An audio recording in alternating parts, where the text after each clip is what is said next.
ಮೊದಲಿಗೆ 2 ಟೊಮೆಟೊಗಳನ್ನು ತಗೊಳ್ಳಿ. ನಂತರ ಒಂದು ಪಾತ್ರೆಯಲ್ಲಿ ಟೊಮೆಟೊವನ್ನು ಹಾಕಿ ನೀರನ್ನು ಹಾಕಿ ಸ್ಟೋವ್ ಮೇಲೆ ಇಟ್ಟು ಚೆನ್ನಾಗಿ ಕುದಿಸಿಕೊಳ್ಳಿ. ಕುದಿಸಿದ ನಂತರ ಈ ರೀತಿಯಾಗಿ ಬರಬೇಕು. ನೀವು ನೋಡ್ತಿರ್ಬೋದು, ಈ ರೀತಿಯಾಗಿ ಕುದ್ದಿರಬೇಕು ಟೊಮೆಟೊ. ನಂತರ ಅವನನ್ನು ಕಿವುಚಿಕೊಳ್ಳಿ. ಚೆನ್ನಾಗಿ ಕಿವುಚಿಕೊಂಡು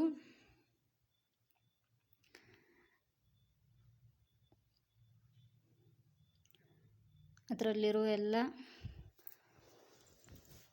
ರಸವನ್ನು ನೀರಿನಲ್ಲಿ ಬಿಡಬೇಕು.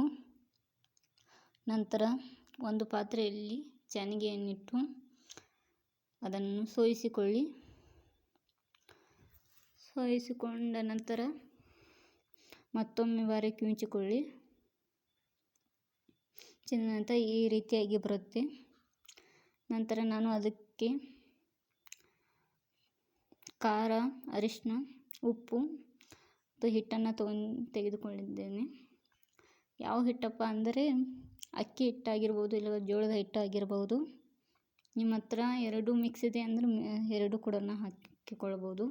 ನಂತರ ಮಿಕ್ಸ್ ಮಾಡಿಕೊಳ್ಳಿ. ಲಾಸ್ಟಿಗೆ ಇದಕ್ಕೆ MTR ರಸಂ ಪೌಡ್ರನ್ನು ಹಾಕ್ತಾಯಿದ್ದೀನಿ. ನಂತರ ಬೆಳ್ಳುಳ್ಳಿ, ಕೊತ್ತಂಬರಿ, ಜೀರಿಗೆ ಇವು 3 ಕೂಡ ಜಜ್ಜಿಕೊಳ್ಬೇಕಾಗುತ್ತೆ. ನಾನು ಫಸ್ಟಿಗೆ ಇಲ್ಲಿ ಬೆಳ್ಳುಳ್ಳಿಯನ್ನು ಜಜ್ಜಿಕೊಳ್ತಾ ಇದ್ದೀನಿ. ಬೆಳ್ಳುಳ್ಳಿ ಜಜ್ಜಿದ ನಂತರ ಈ ರೀತಿಯಾಗಿ ಬರುತ್ತೆ. ಆನಂತರ ನಾನು ಕೊತ್ತಂಬರಿ ಮತ್ತು ಜೀರಿಗೆಯನ್ನು ಒಟ್ಟಿಗೆ ಜಜ್ಜಿಕೊಳ್ತಾ ಇದ್ದೀನಿ. ಕೊತ್ತಂಬರಿ ಮತ್ತು ಜೀರಿಗೆ ಒಟ್ಟಿಗೆ ಜಜ್ಜಿಕೊಳ್ಳೋದ್ರಿಂದ ಟೇಸ್ಟ್ ತುಂಬಾ ಚೆನ್ನಾಗಿ ಬರುತ್ತೆ. ನಂತರ ಒಂದು ಪಾತ್ರೆಗೆ ಒಲೆ ಮೇಲೆ ಇಟ್ಟು ಒಂದು ಪಾತ್ರೆಗೆ ಎಣ್ಣೆಯನ್ನು ಹಾಕಿ ನಂತರ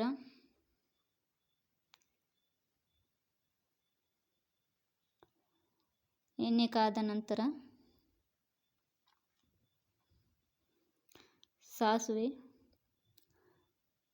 ಮತ್ತು ಕರಿಬೇವಿನ ಸೊಪ್ಪನ್ನು ಹಾಕ್ತಾ ಇದ್ದೀನಿ.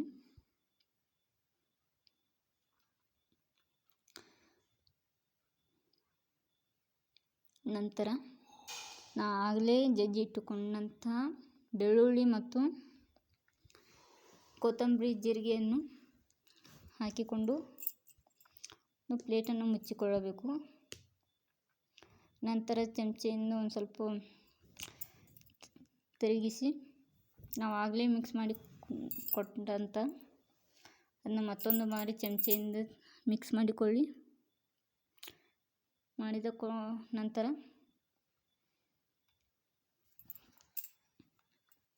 ಎಣ್ಣೆಯೊಳಗೆ ಹಾಕಿ ಪ್ಲೇಟನ್ನು ಮುಚ್ಚಿ 2 ನಿಮಿಷಗಳ ಕಾಲ ಕುದ್ದಿದ ನಂತರ ಟೊಮೆಟೊ ರಸಂ ರೆಸಿಪಿ ರೆಡಿ.